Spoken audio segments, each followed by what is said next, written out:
We now return to the Bob Huggins Show. Welcome back to the Bob Huggins Show. Sophomore guard James Beetle Bolden, the spark off the Mountaineers bench, joining us right now on the program. Do you go by James? Does anybody even call you James, maybe your family?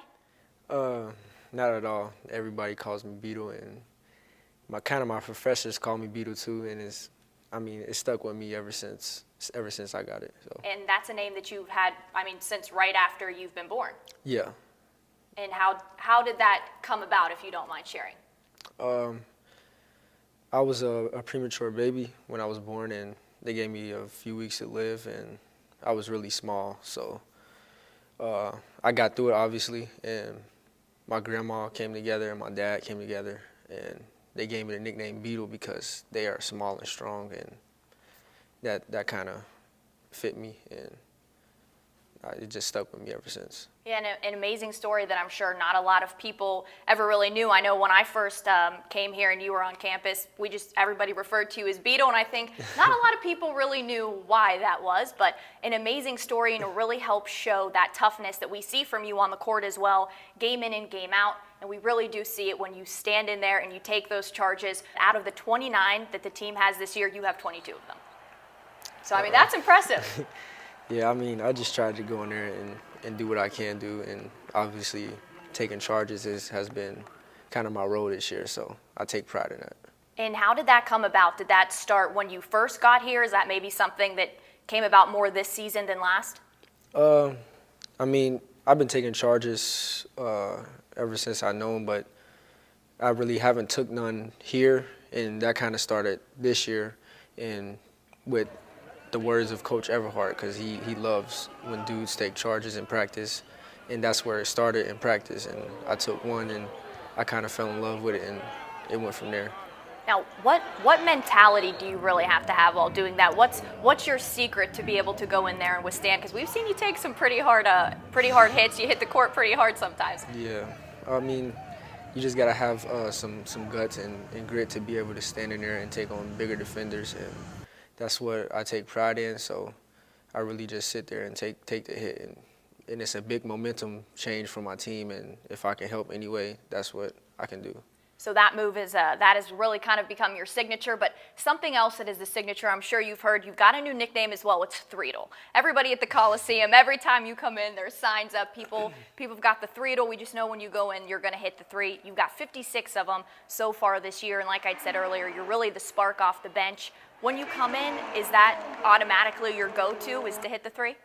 I just take what the defense give me, and most of the time it's the three ball, and they leave me, and it's there for the shot, so I take it, and I just take what the defense give me, honestly. And how much of that have you really worked on heading into this season? Last year, I think you had only 26 overall. You're already up to 56 threes made this year. Just getting there and executing Coach Hugg's game plan, and it's not a mentality for me to go in there and score, even though that's what they bring me in to do. I just go in there to play the game and execute on the defensive end and the offensive end. And we've seen some of those shots really have, like you said, shift in momentum, going in at crucial parts of the game, really help shift the course of the game as well. When you go in and it's in your hands, do you know that it's going in when you release? Can you just feel it? Yeah. Shooters shoot, and every shot I take, I think is going in.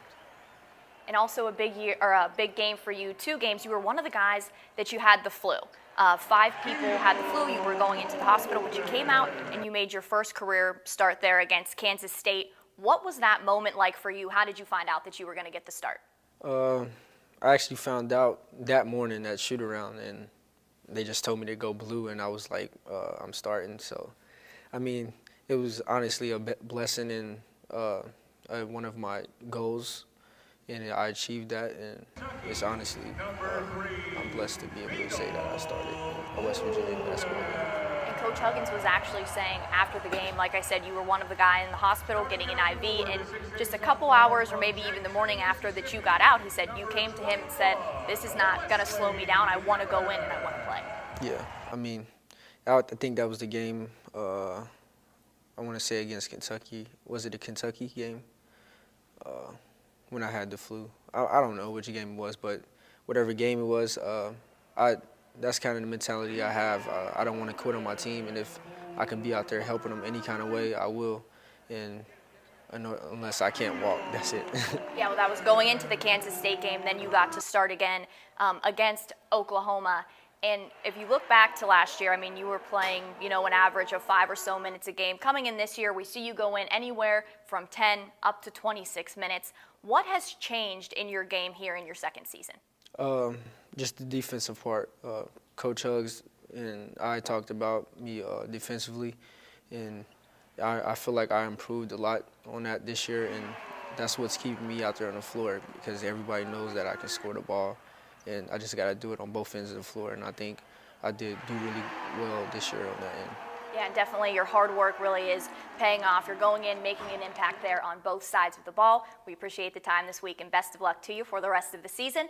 Beetle and the Mountaineers return to the Coliseum this weekend. They welcome in Oklahoma State for a noon tip. We'll hear more on that matchup coming up from the head coach himself, Bob Huggins, a little bit later in the program. The Bob Huggins Show rolls on right after this.